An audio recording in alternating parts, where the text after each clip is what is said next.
Harish arrest అయి కోర్టుకి తీసుకొస్తున్నారని తెలుసుకొని సిద్ధు, తులసి హరీష్ని కలవాలని కోర్టు ముందు హరీష్ కోసం వెయిట్ చేస్తూ ఉంటారు. అప్పుడే పోలీస్ జీబులో పోలీస్ వాళ్ళు హరీష్ని అరెస్ట్ చేసి కోర్టు లోపలికి తీసుకొని పోబోతుంటే అప్పుడే తులసి వెళ్తున్న హరీష్ని చూసి అన్నయ్య అని పిలవడంతో హరీష్ ఒక్కసారిగా ఆగిపోతాడు. తర్వాత నువ్వు అరెస్ట్ కావటం ఏంటన్నయ్య అని తులసి హరీష్ని అడుగుతూ ఉండేసరికి ఏం లేదమ్మా, చిన్న పిట్టి కేసు అంట అని హరీష్ చెప్తూ ఉంటాడు. అప్పుడు సిద్ధు కూడా మీరేంటి బావగారు ఇలా అరెస్ట్ అయ్యారంటే ఏం లేదు బావగారు, చిన్న పిట్టి కేసే, ఇప్పుడు వెంటనే కోర్టులో హాజరు కాగానే కొట్టేస్తారంట అని సిద్ధు తులసికి ఇద్దరికి చెప్పి హరీష్ కోర్టులోకి వెళ్తారు. అలా వెళ్తున్న సమయంలో పోలీస్ వినపడుతుందా, నేను చెప్పింది చెప్పినట్టుగా చెయ్యి, అక్కడ వాళ్ళు ఏ ప్రశ్నలు అడిగినా సరే అన్నిటికీ ఎస్ ఎస్ అని సమాధానం చెప్పు అని పోలీస్ హరీష్కి చెప్పేసరికి హరీష్ సరే అని చెప్పి కోర్టు లోపలికి వెళ్తూ ఉంటారు.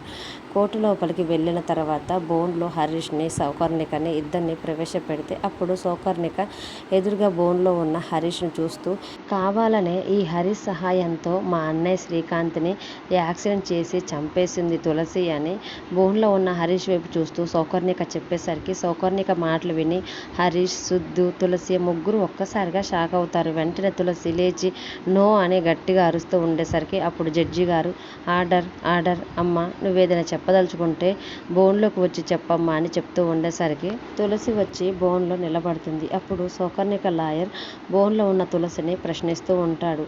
మీరు శ్రీకాంత్ కంపెనీలో అకౌంటెంట్గా ఉద్యోగం చేస్తారా అని అడుగుతుండేసరికి అప్పుడు తులసి అవును చేశాను అని అంటూ ఉంటుంది. తర్వాత ఆ లాయర్ గారు మీకు శ్రీకాంత్ గారి ఆస్తుల వివరాల గురించి, ల్యాండ్స్ గురించి, స్థిర చర ఆస్తుల గురించి, ఇలా లావాదేవీలు అన్నిటి గురించి మీకు తెలిసే ఉంటుంది కదా అని లాయర్ గారు తులసిని అడుగుతూ ఉంటే అవును అని తులసి అంటూ ఉంటుంది. అప్పుడు తులసి ఆస్తి మొత్తం కూడా మీ పేరు మీద ఉందని మీకు తెలుసు కదా అని తులసిని అడుగుతుండేసరికి అప్పుడు తులసి మాత్రం లేదు, నాకు తెలియదు, శ్రీకాంత్ గారు చనిపోయిన తర్వాతే నాకు తెలిసిందని తులసి అంటూ ఉంటుండేసరికి అప్పుడు లాయర్ గారు మాత్రం కాదు, ఆ ఆస్తి కోసమే ఆ ఆస్తి మొత్తం మీ పేరు మీద రాసుకోవాలని కంపెనీకి సంబంధించిన అన్ని అకౌంట్ డీటెయిల్స్ మీకు తెలిసిపోయాయి కాబట్టి ఇంకా శ్రీకాంత్ని చంపేసి శ్రీకాంత్ ఆస్తిని మీ పేరు మీద రాసుకోవాలని ప్లాన్ చేశారు అంతే కదా అని లాయర్ తులసితో అంటూ ఉండేసరికి లాయర్ మాటలకి తులసి ఒక్కసారిగా షాక్ అవుతుంది. మరి సౌకర్ణిక కుట్ర శ్రీకాంత్ మర్డర్ కేసులో ఇరుక్కున్న తులసి, హరీష్ ఎలా తప్పించుకుంటారు అనేది అప్కమింగ్ ఎపిసోడ్లో చూద్దాం.